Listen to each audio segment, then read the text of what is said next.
Vamos em frente. O Ministério Público de Minas Gerais denunciou o deputado Nicolas Ferreira por transfobia. No ano passado, Nicolas postou um vídeo de uma pessoa trans que entrou em um banheiro feminino. Quem traz os detalhes do caso é a Daniela Malman, direto de Belo Horizonte. Boa noite, Daniela. Conta pra gente. Ei, Felipe, boa noite a você, a todos. Olha só, esse inquérito ele foi instaurado, então, para investigar esse vídeo que foi publicado pelo deputado Nicolas Ferreira em junho do ano passado, quando ele ainda era vereador aqui em Belo Horizonte. O vídeo que ele postou no YouTube teve milhares de visualizações e nesse vídeo ele critica uma estudante transexual de 14 anos que estava utilizando um banheiro feminino em uma escola aqui de Belo Horizonte, escola a qual a irmã de Nicolas Ferreira frequenta. Inclusive, ela estava no banheiro no momento em que essa estudante entrou. Depois de toda a repercussão desse vídeo, duas vereadoras do PSOL aqui de Belo Horizonte, a Isa Lourença e a Bela Gonçalves, apresentaram uma denúncia contra Nicolas Ferreira por LGBTfobia e também por violar aí os direitos do Estatuto, da criança e do adolescente. Pois bem, esta semana o Ministério Público de Minas Gerais concluiu então que essa ação do Nicolas Ferreira foi sim discriminatória e pediu à Justiça então a condenação do deputado por transfobia. Nós separamos uma arte para o pessoal de casa acompanhar também um trecho dessa decisão apresentada pelo Ministério Público. Eles dizem o seguinte: ao tecer comentários sobre outro vídeo em que sua irmã aborda uma menina transexual dentro do banheiro feminino do Colégio Santa Maria, em Belo Horizonte, externa aversão odiosa à identidade de gênero da adolescente. O Ministério Público também solicitou ao Tribunal de Justiça de Minas Gerais um prazo de 10 dias para que Nicolas Ferreira apresente a sua defesa. Em nota, o deputado se manifestou e disse que está sendo denunciado apenas por protestar por um homem estar dentro do banheiro feminino com sua irmã de apenas 15 anos de idade, que agora ele está aguardando então para apresentar a sua defesa e para provar que as vítimas nesse caso são outras, isso segundo falas do deputado Nicolas Ferreira. Eu volto com vocês.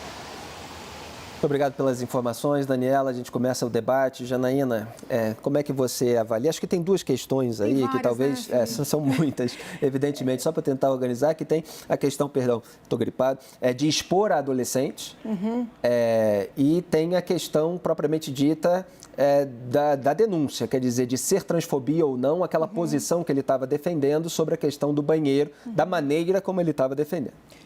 Gente, é um caso tão triste, né? E assim, eu vou entrar na parte jurídica, mas são episódios como estes que fazem com que as pessoas, que buscam um ambiente saudável, um ambiente racional, mesmo não sendo esquerdistas, essas pessoas findam votando do outro lado. Então, eu defendo o direito do deputado sustentar as suas convicções. Fui firme aqui, inclusive, em defender o direito dele de fazer aquele discurso, que foi muito polêmico.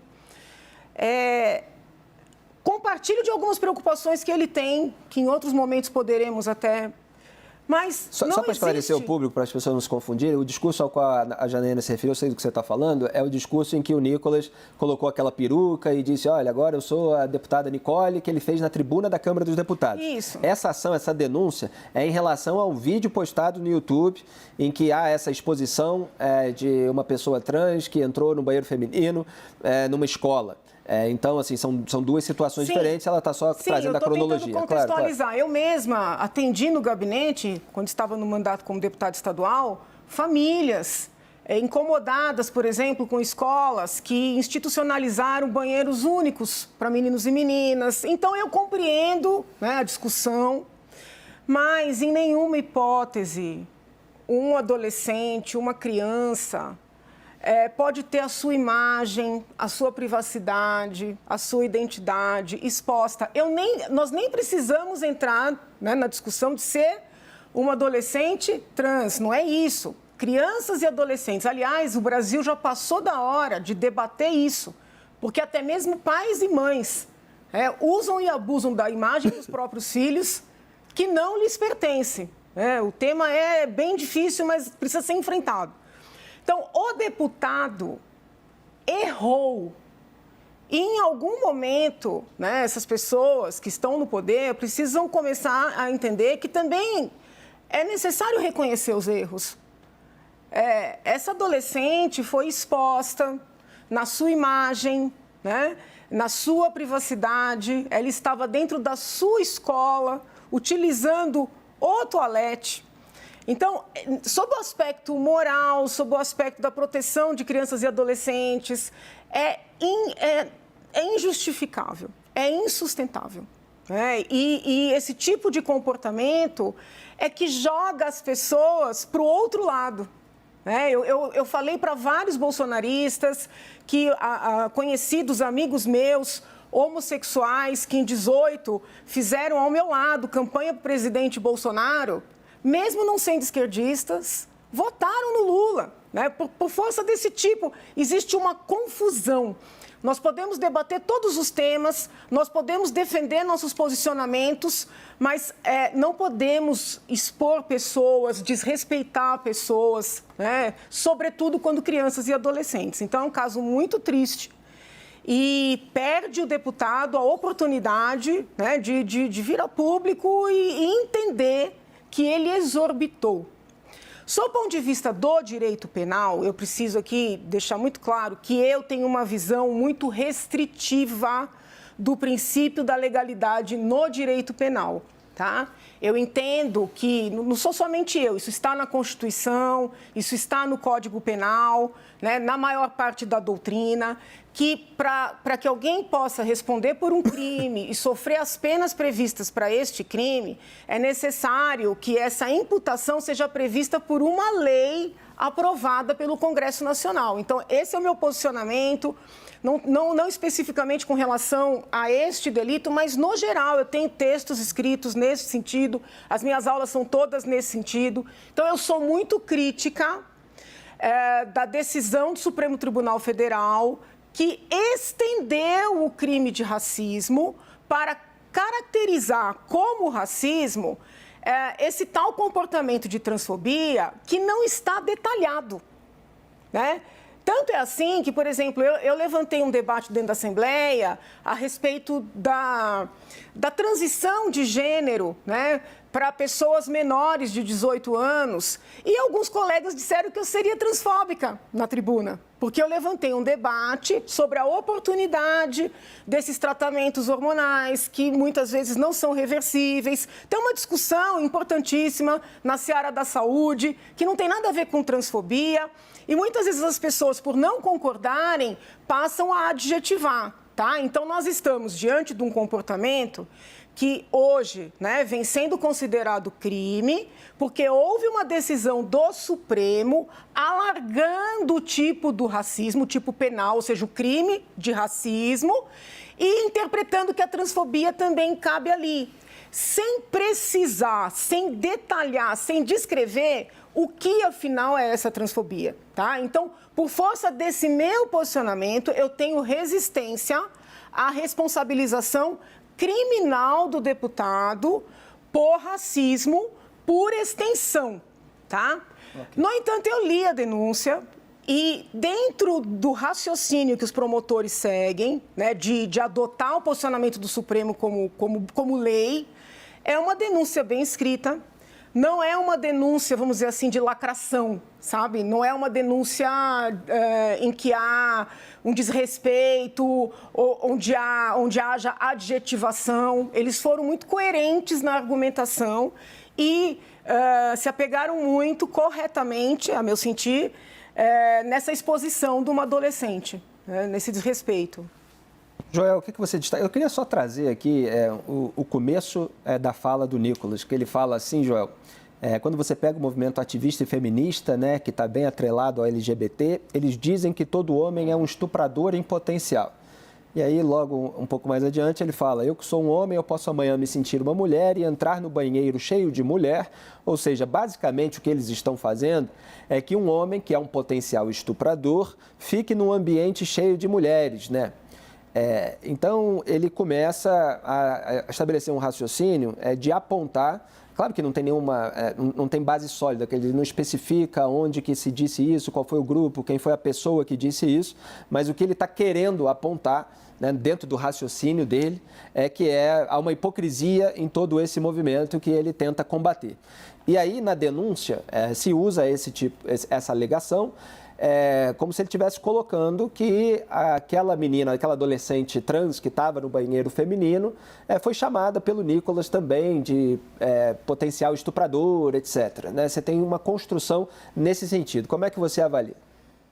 O Nicolas usa toda uma série de sofismas para, no fundo, mascarar o que é pura e simplesmente, algo que ele já revelou também na fala aí na tribuna, pura e simplesmente o ódio e a negação sequer da existência de pessoas transgêneros. Lembrando que a existência de transgêneros é algo bastante antigo e por toda a história da humanidade, todas as civilizações, a gente vê indivíduos que, de fato, no seu entendimento de si mesmos e na sua expressão de gênero, não condizem com o sexo biológico com o qual nasceram, tá? Mas para mascarar isso, ele usa 2 argumentos principais, Felipe.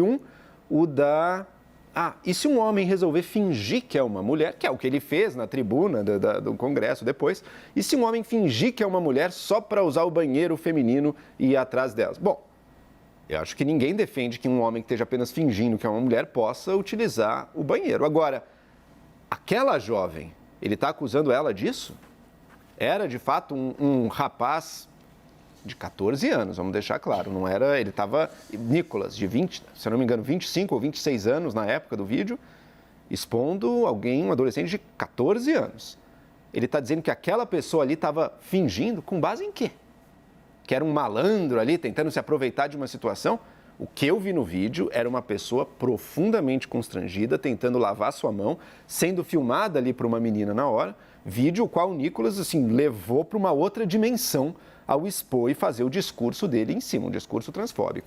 Segundo argumento do Nicolas, ele pega uma premissa com a qual nem ele concorda. É óbvio que ele não concorda, porque todo homem é um estuprador em potencial. Premissa utilizada, talvez, por feministas muito radicais, e, em geral, feministas radicais nesse ponto, que dizem que todo homem é um estuprador, também são feministas que não aceitam a existência de transexuais, inclusive. Dizem até que a mulher trans seria parte de uma conspiração do patriarcado para se usar ainda mais das prerrogativas femininas. Tá?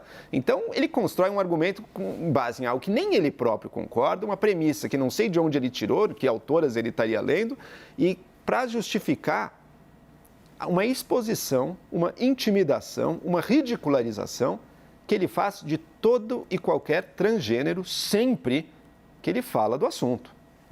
Então, não precisamos, acho, também levar tão a fundo os argumentos dele, porque ele está usando uma premissa que ele não concorda. Não, Nicolas, nem todo homem é um estuprador, é óbvio, eu sei disso, você sabe disso, e quem disser o contrário está, enfim, está num discurso completamente louco. Dado que nem todo homem é um estuprador, por que você é contra que uma mulher trans, alguém que é biologicamente masculino, macho, mas que na sua entendimento, na sua expressão de gênero, se vê e se expressa como mulher, por que você é contra que ela vá utilizar um banheiro no qual tem cabines também? Ela não vai expor a nudez dela para ninguém, vai usar na privacidade do banheiro ali. Por que você é contra? Se você mesmo discorda de que, por ter a biologia masculina, ela é alguém pensando em estuprar outras pessoas, que simplesmente não é verdade.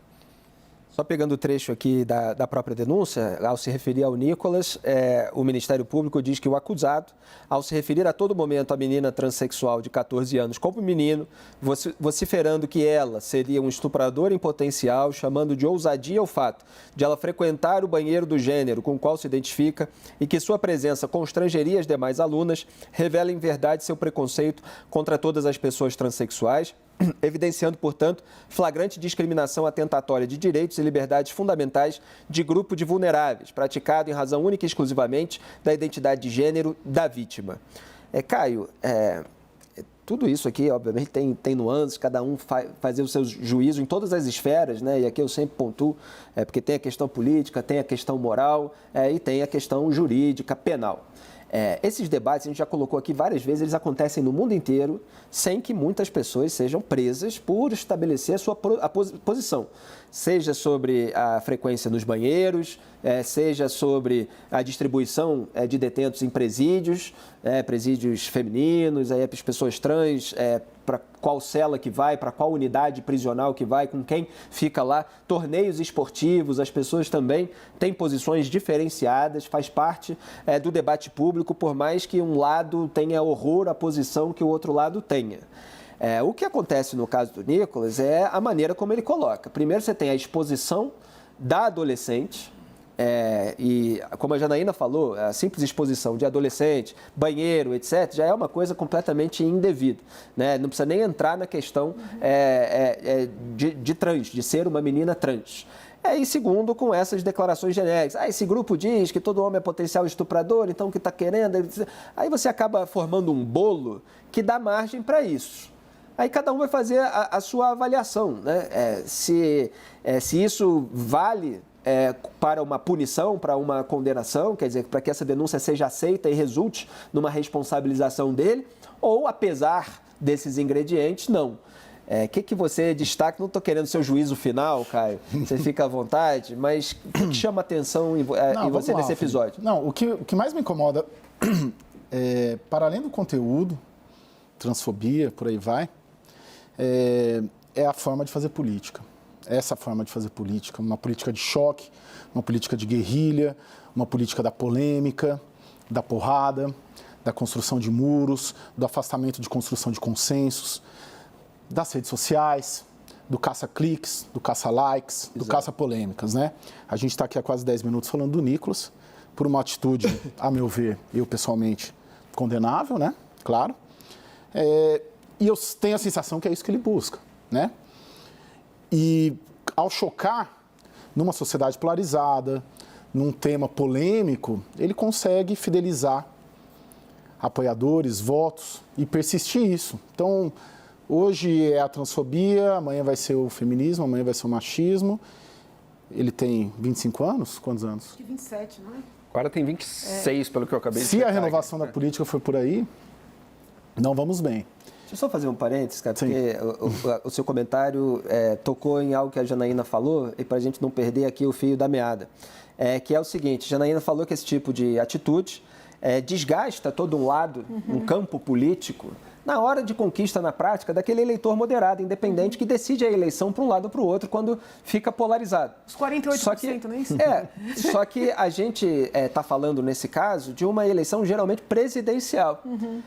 E o que acontece, e isso acontece no campo da esquerda também, com certos radicalismos, é que muitos parlamentares estão preocupados só com a própria eleição. A maioria então, é triste. Triste. Então, o radicalismo, às vezes essa postura mais rasteira, mais beligerante, ela tem ela turbina o seu próprio cacife eleitoral em nichos do eleitorado, que podem não ser suficientes para fazer um presidente, mas são para eleger um deputado, eventualmente até um senador. Ô Felipe, sabe que eu tenho um dado interessante? A semana passada, quando o Bolsonaro voltou, chegou lá na quinta-feira de manhã, no aeroporto, em Brasília, foi para a sede do PL, ficou 2 horas lá, a portas fechadas com os apoiadores.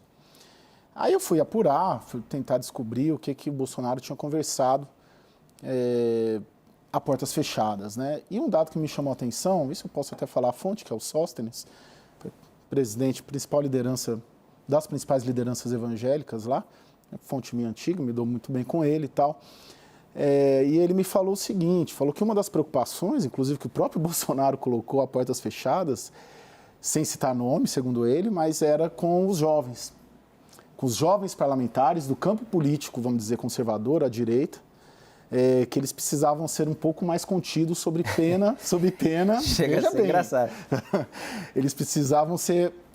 que ele tinha uma preocupação com os novos parlamentares e com essa questão... Eu imaginei, o Sóstenes, ele falou, não citou nomes, mas eu lembrei na hora do Nicolas, assim.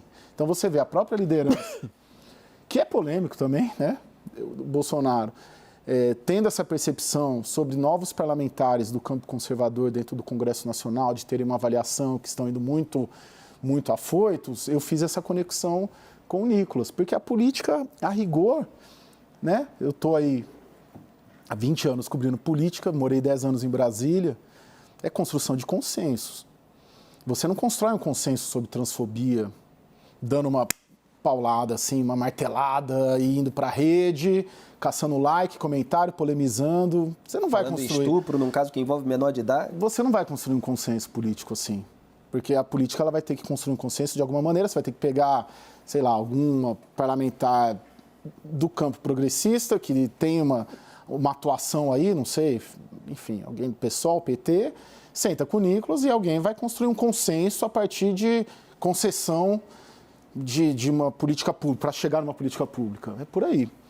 E eu vejo, isso me incomoda nessa nova geração, assim, de você ter um tratamento de choque quase, para você chocar e você retroalimenta e eleitoralmente dá certo. E tem isso que é o pior. Um ponto né? interessante, eu acho que são os dois lados, né? Cabe à liderança também sentar e educar. Né? A liderança. E para os Antes de tudo, dá o exemplo, o que não acontece, né? Que é faço o que eu digo, não faço o que eu fiz a vida inteira. Mas os jovens também precisam entender que essas pessoas que fizeram isso a vida inteira, elas viveram num outro momento. Né? Muitas vezes nós ouvimos frases do Bolsonaro, do próprio Lula, poxa vida, isso está ultrapassado. Então, assim, um garoto de 27, de 30 anos, precisa entender que era um outro momento, porque eles querem todos ser Bolsonaro. Né? E passou, sabe? Passou. Até no âmbito da defesa, quando a gente vai fazer defesa num caso dessa natureza, a idade de alguém ter sido educado num outro contexto. Então, assim, eu acho que está na hora de virar a página, sabe? Com as convicções à esquerda, à direita, conservadoras, progressistas, é possível, né, trabalhar com respeito, né? Elevar o nível, subir a régua. Precisa. Tem um dado também interessante. Teve uma entrevista na Folha semana passada da Esther Solano, né, uma pesquisadora, uma das principais pesquisadoras aí, extrema-direita, direita, enfim. E ela coloca isso, né, do bolsonarismo sendo um fenômeno enraizado, né, dentro da população brasileira. Você lembra dessa entrevista? Eu acho ela excelente, pelo menos a Esther e a Camila Rocha também, acho que são as duas grandes pesquisadoras desse campo. E ela coloca isso, uma questão estruturada, porque muita gente encontrou um respaldo no Bolsonaro e no bolsonarismo por achar que as convenções da política e os bons modos da política não funcionaram e não resolveram os problemas do país, nem os problemas delas. Então, acaba tendo propiciou o surgimento de lideranças anti-establishment que chocam, né? Como o Bolsonaro chocou, como o Nicolas. E o Nicolas já é uma segunda geração disso. Né, de um tratamento de choque da política, mas ela coloca isso. Então, assim, estou mencionando essa entrevista da Esther, porque acaba tendo um respaldo eleitoral, posturas e posicionamentos num país como o nosso, né, muito grande, vasto. Você tem um respaldo eleitoral disso e dá certo, eleitoralmente falando. Cara, né? A postura contrária é tóxica eleitoralmente, porque se ele vê que o deputado dele, de direita, sentou para conversar com o de esquerda para tratar uma política pública, o eleitor... Não pode. Grande parte do eleitor dele, esse é um traidor, ele está indo oposto, não vou votar. Hélio Beltrão, agora é com você. A nossa tarde está falando ali de liberdade de opinião, é claro que o deputado... muitas vezes chama a atenção com esse comportamento, com essas performances, com essas atitudes, e depois ele considera todas as reações exageradas, defendendo a sua própria liberdade de expressão e de crítica. Como é que você avalia esse caso específico? Felipe, me parece que o Nicolas tem um evidente desconhecimento sobre o que é ser mulher trans, sobre o que é um processo de transição, e que é muito diferente de se dizer, eu me sinto mulher, pronto. Não é isso, né? Eu acho que ele precisa realmente conhecer uma mulher trans, sentar, acho que isso seria uma pena para ele, né? Uma punição seria ele sentar 2 horas com uma mulher trans que vai explicar isso. O Nicolas, me parece, né, que tem um desejo de defender a mulher cis. Eu acho que é isso que... Da onde ele vem, eu estou usando aqui o princípio da caridade, a melhor interpretação. E no afã de defender a mulher cis, ele propõe uma discriminação às mulheres trans. Porque aonde que ele espera que a mulher trans vá ao banheiro? Se na maioria dos lugares tem um banheiro masculino e um banheiro feminino. Ele espera que a mulher trans vá no banheiro masculino? É essa a proposta dele? Então, claramente, ele está olhando de uma forma superficial. Aí eu discordo um pouquinho do Caio, eu acho que... eu não acho que ele faça isso para buscar likes ou porque ele está fazendo uma polêmica artificial ou usando um instrumento eleitoreiro. Não, eu acho que existe uma demanda da sociedade, existem mulheres que acham que tem uma questão, existe uma demanda, até por isso que a gente está discutindo aqui, não é só por causa do Nicolas e de uma suposta estratégia de polemizar. Eu acho que existe um debate que tem que ser feito e ele tem uma opinião forte e ele errou, claramente. Vamos lá, ele foi ofensivo, ele expôs parcialmente, aí eu discordo um pouquinho do que foi falado, porque vendo o vídeo não se menciona o nome de ninguém, não se mostra rosto de ninguém. Então, sim, existe uma certa exposição, mas não uma exposição ostensiva. Ele expõe mais o colégio. Certamente, nesse colégio, as pessoas vão saber de quem se trata, mas o resto da população não. Ele está, no fundo, fazendo uma proposta de que acha que aquilo é um absurdo. Uma menina trans, na verdade, né, está frequentando o banheiro feminino. Então, certamente, o Nicolas exagera, ele erra, na minha opinião. Tudo isso está completamente errado, mas eu acho sim que ele tem o direito de expressar esse desconhecimento dele, essa ignorância dele sobre um tema que também não é muito simples, né? Vamos lá, não é um negócio assim óbvio. Quem nunca pensou sobre isso talvez tenha dificuldade. Mas peraí, o que você está falando? Como é que é esse troço? A gente aqui está depurando, eu acho que é bastante bacana a gente colocar isso tudo. Mas claramente ele coloca uma posição que é inconcebível, de que a mulher trans tem que frequentar onde, então? Né? E como eu já disse aqui algumas vezes, né, Felipe, as mulheres trans, há décadas, talvez séculos, frequentam, sempre que houve banheiro masculino e feminino, frequentam o banheiro feminino.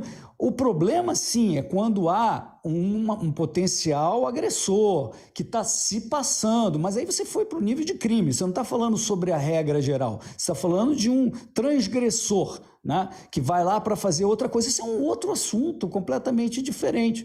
Então, Felipe, para concluir, a questão de como se tipifica, né? E aí a Janaína é a nossa professora aqui sobre essa questão legal, mas falando a minha opinião aqui sobre esse tal crime de transfobia, né? Eu acho que a pessoa tem uma opinião como a do Nicolas, abrangente, esquecendo a pessoa aí que está se falando que foi exposta, né? Mas se ele tem só uma opinião nesse sentido do que a gente falou aqui, isso aqui não me parece, de forma abstrata, um conceito sobre como isso deve ser resolvido, errado, na minha opinião, isso não deveria ser considerado um crime, né? Claro que se há algo agressivo, né, uma exposição clara de uma pessoa com uma ação discriminatória endereçada a uma pessoa, tá certo? Inclusive podendo passar por violência, são outros 500. Eu acho que o Nicolas nem conhece a pessoa, nunca teve contato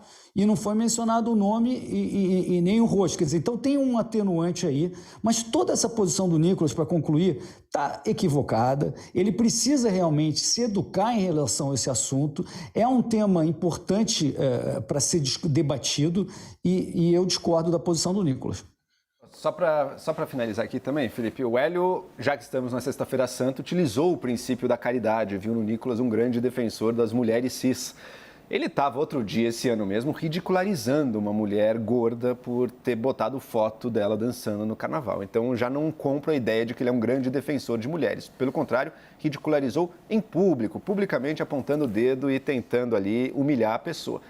Para finalizar também, o que eu vejo de mais problemático, Caio, nessa fala do Nicolas, claro, o modo a gente pode questionar, mas eu entendo que é um modo das redes hoje em dia, falar no vídeo do YouTube, tudo, acho que isso é parte do jogo. Mas é realmente o conteúdo desse discurso, porque o Nicolas, em todas as oportunidades que a gente viu até hoje, ele nega a existência da pessoa trans. Ele faz como fazia aquele ex-presidente do Irã, né, que dizia, não, aqui não existe homossexual. O discurso que nega a existência, ele é um discurso que acoberta e que permite e que chancela a violência, às vezes violência aberta contra grupos vulneráveis. É isso que esse discurso causa. A gente sabe que transexuais no Brasil estão sujeitos à violência, às vezes na rua, às vezes filmada, às vezes tratada como humor, como algo engraçado. A gente sabe que isso existe no Brasil, isso é sério. A maior parte das mulheres trans no Brasil fica relegada quase sempre à prostituição ou a uma ou outra profissão na qual é considerado minimamente aceitável e vivem numa profunda marginalidade. Se em cima disso a gente tem um deputado hostilizando, expondo uma menina de 14 anos, trans, num banheiro e usando um discurso que nega a existência disso, tratando todas como marmanjos e dando a entender que são mal intencionados, né, que querem tirar o espaço das mulheres. Esse é um discurso que está chancelando a violência real. Não é nada inocente. Posso fazer uma provocação? Rapidamente. O presidente Lula tem uma grande oportunidade, né? Buscar entre advogadas, promotoras, defensoras, uma mulher trans para mandar para o Supremo. Não subiu a rampa com a pluralidade? Né? Não existem juristas trans? Existem.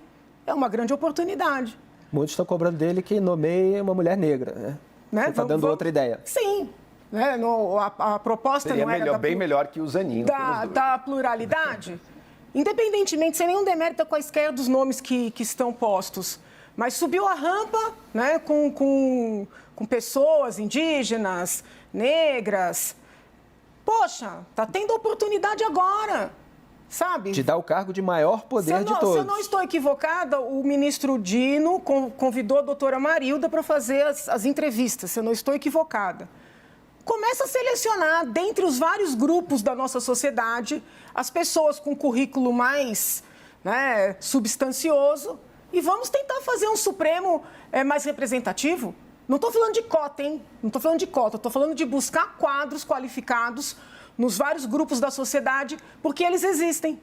Ele está sendo cobrado, inclusive, dentro do campo da esquerda, né, criticamente a hipótese que, nesse momento, aparece aí como uma das favoritas, que é a nomeação de um homem branco e rico, no caso, o advogado dele mesmo. Só para deixar claro que a denúncia feita pelo Ministério Público contra o Nicolas está ali pedindo a citação dele para oferecer resposta no prazo de 10 dias, o recebimento da denúncia com a abertura da ação penal, para que o acusado depois seja condenado. Obviamente, os promotores de justiça estão defendendo ali que ele venha a ser condenado, a suspensão dos direitos políticos dele, a perda do mandato eletivo, e outros itens, inclusive a indenização civil da sociedade a título de dano moral coletivo. A perda do mandato eletivo é complicada, porque isso aconteceu antes, né?